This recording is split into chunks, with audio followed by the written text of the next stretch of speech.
At some point, we all have to pay for a place to live, and the argument is very simple. Why throw away money when you can walk away with an asset at the end of the day? Because renters get a $0 return when they are renting. You're just throwing money out of the window. At least that is what the traditional argument has been. Here's a twist though. I am a homeowner, and I am here to tell you there is a very powerful case that renters, yes, renters can actually build more wealth through renting, and it is through a way that most people are not paying attention to. Is an argument that I feel like nobody is truly making, and it can be made simply in one easy word.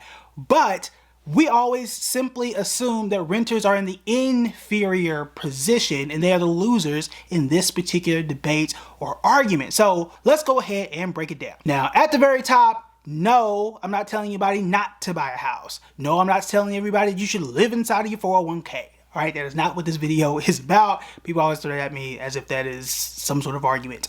Also, I don't care that somebody in your family bought a house in 1971 and is worth $2 million. All right, we will talk about that. I'm going to show you exactly what argument might not make sense as well. But let's go ahead and truly start. The word here is percentage. Percentage. Why does that matter? That is because, let's say, just to make the math very simple, anybody who owns a loan, or has a loan rather, mortgage, car loan, student loans, you know, especially in the beginning of that loan, the vast majority of it, the highest percentage of that money goes to what? It goes to interest. It doesn't go to the asset or the investment or really the principal. So, for example, if I'm looking at my mortgage that's roughly $2,000, then 75% of it or so goes to interest, not my quote-unquote investment. Some people call their house an investment, so for the purpose of this conversation, that's what we're going to call it, right? Well, if I am a renter, and most people say that renting is throwing away your money, so we're talking about $2,000, we're throwing it out the window. All right. However, if I took what I would have put in for a down payment and invested it in the S&P 500 and maintenance costs, if I'm a homeowner, I've got maintenance costs. I talked about the plumbing costs that I've had to pay for. If I've got a yard person, I got to trim my trees. I had somebody fix something on my house the other day. These are things that I would have to pay for as a homeowner, right? Well, if I took that every month that I pay for already and put that in the S&P 500 as a renter, right? Because I would have had that money anyway. So down payment and annual maintenance on a home. That, if I put that as a renter into the S&P 500 as a disciplined investor, 100% of that money goes into the S&P 500. So 100% versus 25% or so, at least in the first 5 years. And throughout the next 30 years, I'm consistently investing 100% for 30 years versus starting off at 25% and you're slowly moving your way up. The renter is consistently investing 100% of their money at a higher return because the stock market returns 7% on average historically, and homes only gain about 3 to 4% historically. Yes, COVID was a crazy time. Yeah, your grandma sold their house at a crazy percentage. Yeah, everybody has a crazy story here and there, but historically, 3 to 4% are where houses generally appreciate. So you're not investing 100% of your money. You're not. You're paying 100% mortgage, but you're not investing 100% of that money when you are doing so. But the renter can. All of their money is going to that investment and is growing at 7% historically, not every year, historically doing so. Okay, that is the case of how a renter can win. But more importantly, I'm going to show you some actual numbers using my mortgage. So you can plug in your own numbers here and there. Everybody's mortgage is going to vary depending on when you bought your house, the area, so on and so forth. But I would ask you to go ahead and plug your numbers in to do so. All right, so I bought my house in 2021. It was right around $400,000, which is the median for a home today. And I would argue it's far too expensive. However, using the average here, all right, using the average, if we are saying that we bought the house at $400,000, it's appreciating at that 3 to 4%, then in 30 years, in 2051, the house is going to be worth $1.3 million. Now that would be great. That would be absolutely amazing. However, that does not account for cost. Okay, I put in, or I bought the asset, right? I bought the item, the house, for $400,000, and now in the future it's worth 1.3. But there were costs there. That loan, that mortgage, that interest that I was paying, a percentage of during this entire time. Well, when I look at my actual loan documents, right, from the bank, it says that I'm going to pay $562,400. $562,400 in interest. So subtract that, okay? Because that was just wasted money. People say that renters throw away money, and that's not a word I would use, but if so, then I threw that money away, all right? Because I already paid for the house. That was just money just thrown away, okay? I know it's for the privilege of getting the money and all that kind of stuff, but you guys get the point, all right? That money was gone. Now, you say, well, what about the tax benefits and all that kind of stuff? Well, it's kind of more in the weeds, and the current tax bill the mortgage interest write-off is only until 2028, and only started this year, so I can only write that off for 3 years, and we'll see what that does in 30 years. So, well, that's much more in the weeds. But in either case, $562,400 is what I would have paid. More than $500,000 in interest is what I would have paid over those 30 years. And maintenance is what I would have paid, $120,000 over those 30 years. That's not include my HOAs, which I did not count in this. And roughly to estimate that, that's about 1% of the entire value of the house, right? So $400,000, 1% is $4,000. And that does pretty much add up, especially if I'm adding the monthly home warranty. If I did want to throw in the HOA fee, I could add that. But for example, I talked about the plumbing issue that I had earlier this year, which cost almost $1,000. That was one item. We have trees that fell that had to get picked up. That was another $200 to $300. Like that stuff does add up. Painting, getting the deck fixed. Again, keep track of that stuff, and it could start to creep up on you. Not every year is $4,000, but again, we're averaging these things out. Over 30 years though, $120,000, and that's assuming we don't add on to the house or anything like that, which I pray we don't, because that sounds very expensive. But you start with $4,000, it grows to $1.3 million, then you subtract out the interest, then you subtract out the maintenance, because these are costs. Then my profit is $617,000. That is how you would make a profit. That's how you would calculate a profit on any business or any investment ever. What did you pay? What did it cost? What do you have left over? Now, the advantage here is I likely would not be taxed on that $617,000, but $617,000 is what I would have. Great.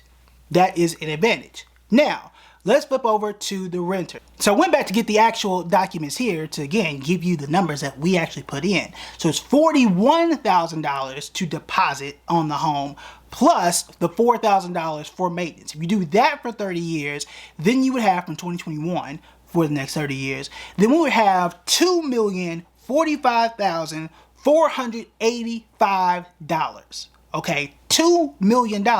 But, okay, just like we did for the home, what did you put in to what it grew to?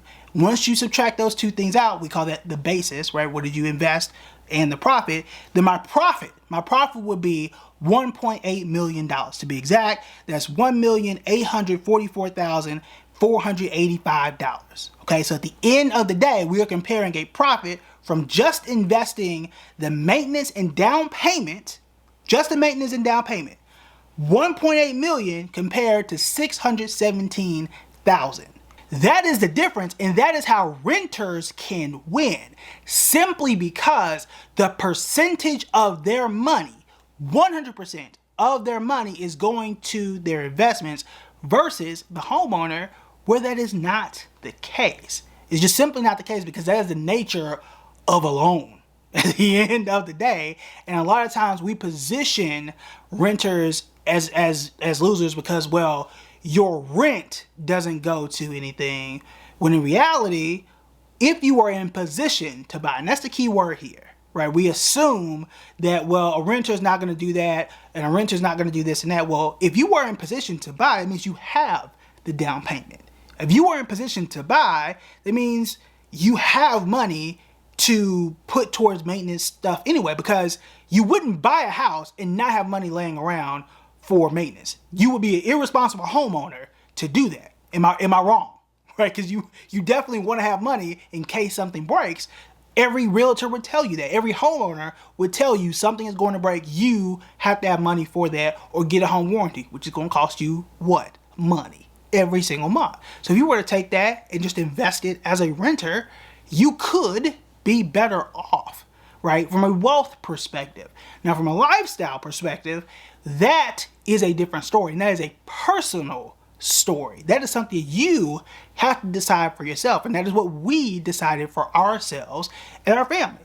I lived in New York. I had a neighbor that I did not like. My son was a year old, taking his first steps, running around like a kid does, and he was constantly complaining about the noise that he made running around. Perhaps he was loud, perhaps he wasn't. End of the day, I didn't want to have to deal with that mess no more. So once we had our second kid, we moved down here to North Carolina. I felt like I wanted to buy a house, not have people to deal with. I wanted to barbecue and have space for the kids to run around and do stuff. That's a lifestyle choice, right? I don't have to have, I want $2 million, right? But I don't have to, make and maximize every single dollar, every single place, because I've got a 401k, I've got a Roth IRA. I can do all of those things, but we don't have to demonize renters for not making money from their apartment.